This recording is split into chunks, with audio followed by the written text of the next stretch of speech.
Bonjour à toutes et à tous, merci de nous retrouver dans ce nouveau numéro du Point des marchés, votre rendez-vous avec l'analyse des marchés. Les betteraves françaises souffrent du virus de la jaunisse, lié aux fortes attaques de pucerons ce printemps. François, dans ce contexte difficile, quelles sont les perspectives pour la filière betterave et sucre ? Eh bien, les cultures de betteraves souffrent après effectivement ces attaques de pucerons qui avaient affecté les cultures peu de temps après les semis et qui avaient été traitées par les producteurs par des passages de phytosanitaires, plusieurs passages. Le virus de la jaunisse se répand dans la plaine betteravière, non seulement en France, mais également dans tous les autres pays qui ont interdit depuis 2 ans maintenant les semences enrobées de néonicotinoïdes, qui sont supposées donc protéger les plantations de betteraves dans leur phase d'émergence. Donc ces interdictions de néonicotinoïdes dans ces pays-là provoquent effectivement une épidémie de jaunisse dans certains départements. 80 voire 90% des cultures sont affectées et cela va provoquer des pertes de rendement selon les spécialistes qui peuvent atteindre 30 à 50%. Donc c'est quelque chose qui est tout à fait catastrophique. La production de sucre en Europe pour la 3e année consécutive va se trouver certainement affectée, peut-être dans des proportions plus importantes que les 2 années précédentes où là c'était un problème essentiellement climatique qui avait réduit les rendements et donc vraisemblablement renforcer encore la position de l'Union européenne en tant qu'importateur net de sucre pour donc la saison 2020-2021. Comment les cours du sucre ont-ils évolué et à quoi peut-on s'attendre dans les mois à venir ?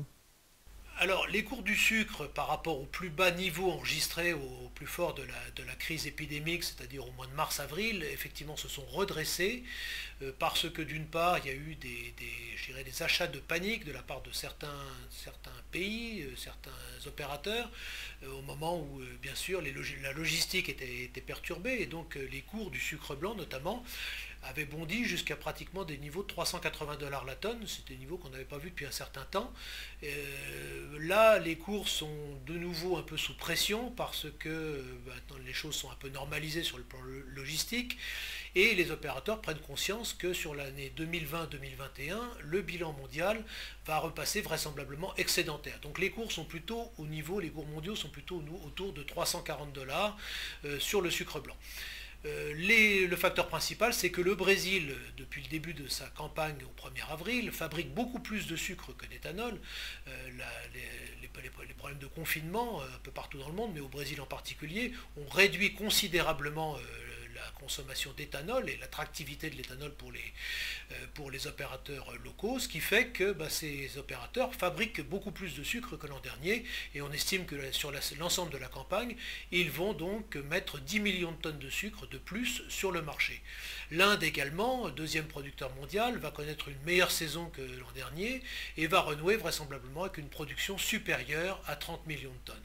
Ce qui fait que le bilan mondial pourrait se retrouver excédentaire de 3 à 4 millions de tonnes, malgré les pertes qui seront vraisemblablement enregistrées encore en Europe. Et enfin, comment envisagez-vous l'avenir de la filière betteravière dans cette période difficile ? Alors, je dirais l'avenir de la filière betteravière sucrière, effectivement, est un peu problématique. Largement, la problématique est maintenant dans les mains des pouvoirs publics qui doivent offrir des solutions aux producteurs de betteraves dans tous les pays qui sont touchés pour résoudre cette impasse technique.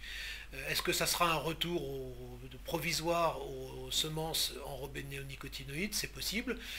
Encore faudra-t-il effectivement que, bien sûr, il y ait une décision politique qui soit prise à cet égard. Merci François, merci à toutes et à tous de nous avoir suivis. Rendez-vous dans 15 jours pour un prochain point des marchés. Retrouvez les analyses d'Agritel sur le service expert Grande Culture de Planchamp.com.